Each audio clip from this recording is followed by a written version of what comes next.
Joseph, let's start the conversation with you. In arbitration could prevent government shutdowns. The way that Congress makes decisions seems almost designed to produce government shutdowns. Tell us about the article that you wrote. So, Congress's decision-making processes are not well designed to reach agreements on funding the government. In the article, I argue that Congress could use arbitration to help its members reach agreements more easily. This would involve getting a neutral third party to assist in resolving agreements over appropriations bills. Figuring out exactly how that would work could be complicated, but properly designed, an arbitration process could help Congress make decisions that are more efficient and also more inclusive. Taking a step back, there are a few big factors that help explain why shutdowns happen. The first is the filibuster. In the Senate, a 3/5 supermajority is required to close debate on most bills. This procedural requirement is commonly referred to as the filibuster, even though senators don't actually need to filibuster to extend debate the way they used to. When neither party has 60 seats in the Senate, the filibuster means that at least some members of the minority party need to agree with the majority in order to advance legislation. But in our polarized environment, reaching this sort of bipartisan agreement is often challenging. It's common for Congress not to be able to reach agreements on appropriations on time, and Congress will often use continuing resolutions to fund the government temporarily. But sometimes Congress can't even reach a temporary agreement, and that's when we get shutdowns. Now, you can imagine an alternate universe where the government continues to function even if Congress doesn't pass spending legislation. And for most of US history, that's actually how things worked. We didn't have our first shutdown until 1980, when the Attorney General issued an opinion that the government cannot continue to operate without funding. Before 1980, government shutdowns just didn't happen. The Attorney General later modified his opinion to exclude services defined as essential, and Congress has sometimes passed laws to continue pay for certain categories of federal employees, such as the military. But when Congress can't reach an agreement on funding much of the government, it still shuts down. Now, the most obvious reasons why shutdowns are bad is that they remove access to resources and services that people rely on. But there's another more subtle downside to shutdowns that has to do with the balance of power in Congress. In theory, if both parties have to agree on funding bills, you might think that both sides have about equal leverage over decisions. But the possibility of a shutdown changes the balance of power in negotiations in a way that's kind of perverse. The more that a political party is willing to let people suffer in a government shutdown, the more leverage that party is going to have to shape policy. Shutdowns essentially tilt the balance of power toward whichever party cares less about people's well-being. And that's not really a great way to make decisions in a democracy. We've gone through why shutdowns happen and why they're so concerning. So, what are the options for changing the system to prevent shutdowns? Yeah, if our only goal is to prevent shutdowns, there's a few pretty simple ways to do that. First, the Senate could just eliminate the filibuster. Without a supermajority requirement, the majority party could pass whatever funding bills it wanted. The clear downside to doing that, though, is that the minority party would have no say in what spending bills look like. Now, this might not be too different from the way things shook out in the most recent shutdown, but at least in theory, an inclusive democracy should make space for the minority to influence policy. Now, another easy way to prevent shutdowns would be to go back to the way things were before 1980. Congress would pass a law stating that the government should continue to operate even if Congress doesn't pass funding legislation. This approach could be beneficial, and there are also limited ways that Congress could do something similar, such as excluding more funding categories from annual appropriations processes. However, Congress still has to make some spending decisions at some point, and we might not necessarily want a system where either party has the power to lock in current funding levels indefinitely. A different approach, and the one that I suggest, is that we could entirely rethink the way that Congress makes appropriations decisions. Instead of requiring senators to reach an agreement on spending bills, we could bring in a neutral third party to arbitrate policy disagreements. In theory, this would allow both the majority and minority parties to influence the final outcome while also ensuring that a decision gets made efficiently. There's a few different ways this process could be structured. First, senators would have to decide what they want to accomplish in arbitration. The simplest approach would be to hold hearings where senators can explain their interests and preferred outcomes, and then allow arbitrators to just make a policy decision that fairly balances the interests of both sides. However, a natural criticism of this approach would probably be that it just gives arbitrators too much power. An alternative, and what I propose in the article, is that instead of giving arbitrators the power to make policy decisions themselves, the Senate could use arbitration to make decisions about closing debate on legislation. So, in effect, any bill that arbitrators decide fairly balances the interests of both sides could be passed by a simple majority vote, and not the 60 votes that it normally takes to pass appropriations bills in the Senate. Now, an obvious question is what does it even mean for legislation to fairly balance the interests of both sides? How much power should senators in each party have to influence policy? In the article, I propose an approach that would allow the majority to implement its agenda while also giving the minority some power to shape outcomes. However, you could also make a strong argument that the power each party has should be proportional to the number of seats it holds. So, in a roughly evenly balanced Senate, the power held by each party should be roughly even. Another question is once you decide how much power each party should have, how do you make decisions that actually give each party that amount of power? This part of the process is always going to be somewhat subjective. There's no simple formula for determining how well a proposal meets whatever decision criteria have been established. But the purpose isn't to identify the one single policy that perfectly balances the interests of both sides. The purpose is to promote efficient decisions that still let both parties influence policies. And it's important not to let perfect become the enemy of the good here. So, a lot of these questions about how a policy arbitration process could be structured are really difficult questions. And ultimately, I'm not trying to say that my proposal is definitely the best way to do things. Instead, my goal is to start a conversation about how we could redesign legislative processes to allow both sides to influence outcomes while also ensuring that decisions actually get made. And I think we're just starting to scratch the surface of what some of those options might be. Really a good sound argument in regards to preventing government shutdowns and so difficult to do in this highly polarized environment that we're living in, where unfortunately too often party affiliations um, supersede the interests of the people. Um, I'd like to bring you into the conversation, Bobby. Speaking about the people and they being affected. One of the things that you wrote in your column, Crisis Not Averted: How Government Shutdown Exposes America's Food Insecurity. You wrote about SNAP benefits, and that was a big concern through this historic shutdown. Tell us a little bit more about your article and the people most affected by the decisions, the political tug of war that we saw during the government shutdown. Yeah, so first of all, thank you, Julio, for the opportunity to be in conversation with you and Joseph to talk about the government shutdown, the historic government shutdown. And in the article, what I attempted to do was to at least raise awareness about SNAP, or what we call food stamps, or the USDA Supplemental Nutrition Assistance Program. For a long time, SNAP is this kind of program where it impacts access to food among 42 million people. So at least 42 million Americans depend on SNAP every single year. And what's even interesting about that, that doesn't even count the people who are waiting to get SNAP benefits, those who are in process to get SNAP benefits, those who want to get it but can't get them as well.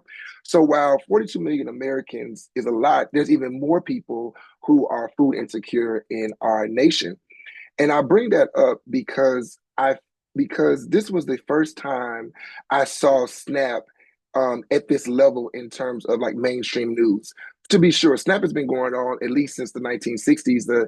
And I bring that up because most Americans don't know the history of SNAP, and that SNAP began not in the 1960s, but it actually began in the 1930s around the Great Depression. And then it ended before World War II ended, and then it came back in the 1960s under the war on poverty. So I'll bring that up because this iteration of food stamps or SNAP benefits is a different iteration. And for me in my article, what I wanted to do was I wanted to raise awareness about SNAP and about food insecurity in our nation, because this was the first time that even people were thinking about, wait, this is the first time many people never had access to their SNAP benefits. And we're talking about people who depend on food stamps to feed their families. While SNAP is a supplemental program, what we do know is that most American families on SNAP depend on those benefits for all their food needs. So by the middle of each month, most people have already exhausted their SNAP benefits and their groceries for it. So most people are depending on SNAP every first of the month. So what the government shutdown did was that it exposed something that people have been struggling with for a very, very long time, which is food insecurity. But I brought up this idea of crisis not averted because as the government shutdown continued, there were a number of court cases, particularly around the Northeast, where judges were demanding that President Trump actually issue SNAP benefits because they were saying they were not going to issue SNAP benefits this year. And what we saw is that this idea of food being used as a weapon against American people. To be sure, food is always used as a weapon in times of war, in times of conflict, but this is one of the first time in international conflict, but this is the first time we've seen it being done at this level. So as judges were saying that the administration has to start or at least administer some type of SNAP benefits, what we began to see was that this exposed a larger concerning issue that most American people were not concerned about, and what I called in the article, this administration's war on food security. So I'm arguing that this is not a crisis that just pops up out of nowhere. In fact, this entire year, the administration has been trying its best to starve American people by literally playing with their access to life-giving resources that give them access to the food they need, access to safe and nutritious food. And this crisis began during the summertime. So in July, when the administration put forward that one big beautiful bill and signed it, it curtailed SNAP education. Actually, it eliminated SNAP Ed. So SNAP Ed is one of the largest nutrition programs in our nation, and it's designed to help those on SNAP get access to the food they need. So they provide education on how to use your SNAP benefits, what you should buy with your SNAP benefits, and things of that nature. So what ended up happening is that once they eliminated SNAP Ed, they essentially compromised people's ability to learn how to use their SNAP benefits to address their families. But then after they eliminated SNAP Ed, then in September, they decided to get rid of the Economic Research Services, the USDA's food insecurity report. So now our nation doesn't even track food insecurity across the US because we've gotten rid of this important report that's been going on for 30 years. And so the government shutdown enters a conversation about this idea of America's war on food security. And that all for me, what I wanted to show was that this government shutdown gives us the opportunity to really see that when it comes to food, it seems like the government is not concerned with feeding Americans who depend on SNAP benefits. It appears that way. So for me, the government shutdown exposed the power of the government to decide when, where, and how you can access food. So picking up on what Joseph said earlier is that this government shutdown does amplify conversations around power, around who decides what people can and cannot do. And for the government to be able to say that we're not going to give you food stamps just like that is concerning to me. And in my article, I wanted to bring that up because as the government shutdown continued and ended, people were thinking that okay, now SNAP benefits are going to be rolled out, and that's simply not the case. There are still people right now who have not gotten their SNAP benefits. So what I wanted to show was that this crisis is not averted and it's ongoing. And honestly, the end's not in sight. And I'll end with one more comment, Hugo, is that even before the one big beautiful bill, the Make America Healthy Again movement, the MAHA movement, put forward this idea of SNAP food waiver or SNAP food restriction waivers. So states can apply to these programs and then they can decide what people can buy on SNAP. So this is one of the first times now we're seeing that there's this concerted effort on policing what people can and cannot buy with food stamps. And the state of Iowa has the most extreme measure because they redefined what food is by law. So now in order to get food through food stamps, you can only get it through a certain type of food item. And they've outlined it. So now people are going to go to the grocery store and they can't just get anything they want now. And to be clear, there were already restrictions around buying alcohol and tobacco and things like that with food stamps. But now you're seeing food being redefined in real time. And this crisis is just getting started. Yeah, and that's a really good point. It reminds me of at the height of the pandemic, um, the underlining issues, disparities around the social determinants of health. Mhm. Historically were always there. The pandemic just shined a spotlight to housing, to education, to health. And to your point in your article, that's exactly what the government shutdown did, right? It's not as if Hmm. SNAP benefits wasn't, or food insecurity isn't an issue in the United States. It just exposed it or shone a light to it. Um, Based on the focus, and I remember also spending some time in the DC area through the 50 Project. I had a chance to visit with food banks, um, uh, soup kitchens, and food pantries that around Thanksgiving were sharing with me and around the shutdown just how it's gotten a lot worse, right? With inflation, and when people think about food insecurity, they stereotypically think about people that are living in poverty, and of course there is that population, but you have middle class homes where in a family unit you have the husband and wife um, are both working and they still can't make ends meet, meaning they still don't have enough money and have to make tough decisions between putting food on the table or paying their rent or their mortgage. So food insecurity is a large problem that affects all of us, Hmm. and not just a stereotypical biased view of a particular community beginning with a socioeconomic background. Mike, a quick follow-up question to you. Were there any other um, areas that were exposed by the government shutdown? And now you mentioned SNAP because it got a lot of attention in media coverage, which, speaks to we need to do a better job Hmm. outside of these emergencies to highlight those issues. But are there any other issues that were either surfaced because of the government shutdown or in the last year, just like SNAP has, to your point, has been weaponized, right? Hmm. Food has been weaponized. Is there any other area that you think media like the Fulcrum needs to do a better job of focusing on? Yeah, I think there's something here. I want to pick up on this idea of SNAP being weaponized to get into these other areas as well. In my book, Food Power Politics: The Food Story of the Mississippi Civil Rights Movement, I talk about how food stamps in its earlier stages in the 1960s was never about feeding people. And I think that's a bigger conversation to be had, as well as that we think that food stamps or SNAP benefits are designed to feed people. And morally, that is right. But in the eyes of the government, in the eyes of those who the architects of the program, feeding people was a byproduct of federal food stamp legislation. So I bring all that up to say that there needs to be this idea of reframing how we think about these particularly governmental programs. Joseph talked about how there were a number of resources or access to resources are denied when these kind of shutdowns happen. But these kind of programs have always been seen as leverage. So whether the government shuts down or not, access to healthcare, access to food, access to transportation services, access to what people need to survive is always seen as a political football, no matter what side of the aisle you're on.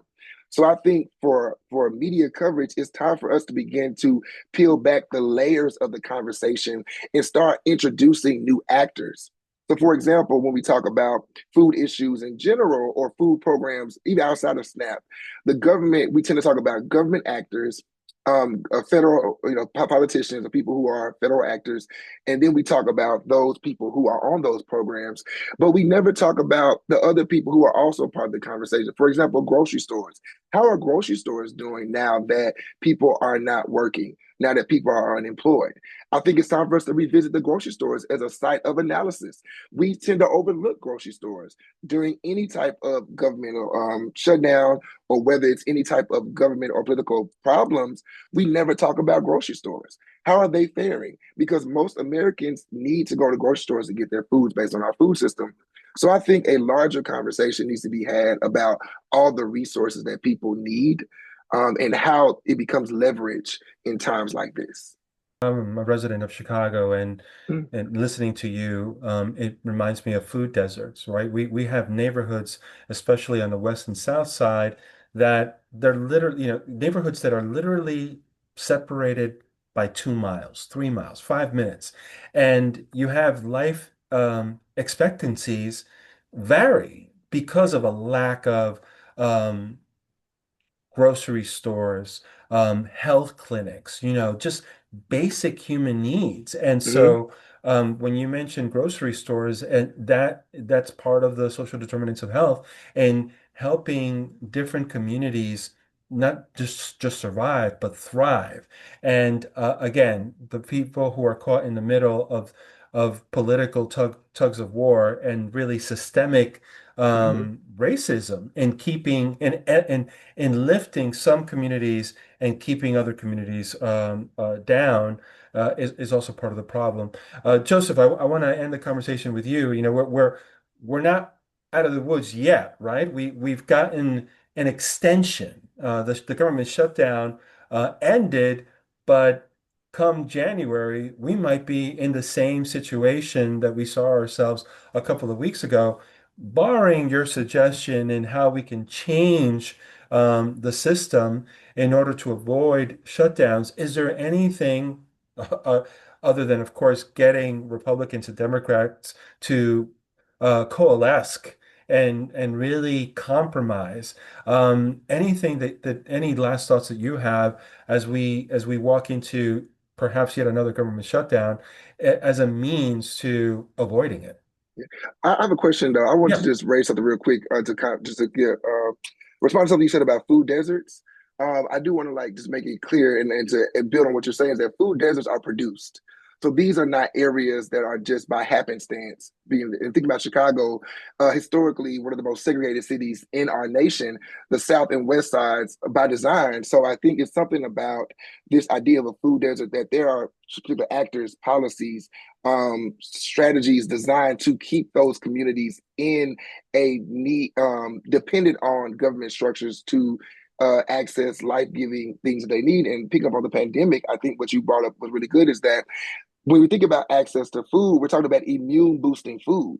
So people who don't get access to nutrition they need, their immune systems can't operate properly. So when a pandemic hits, no wonder those communities are the ones who life expectancy rates drop, and also they have high death rates to COVID.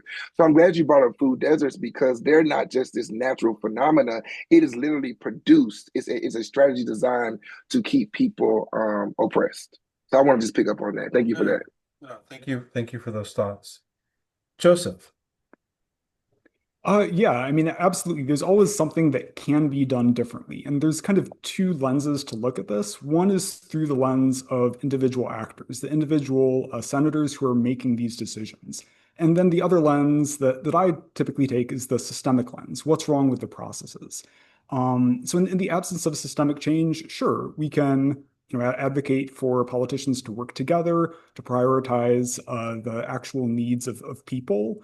But absent a change in how processes work, how the system works, this type of problem will keep recurring. Joseph, Bobby, this has been time well spent. I appreciate your time and your insights, and I look forward to future columns from both of you that we will publish on the Fulcrum. Thank you. Thank you.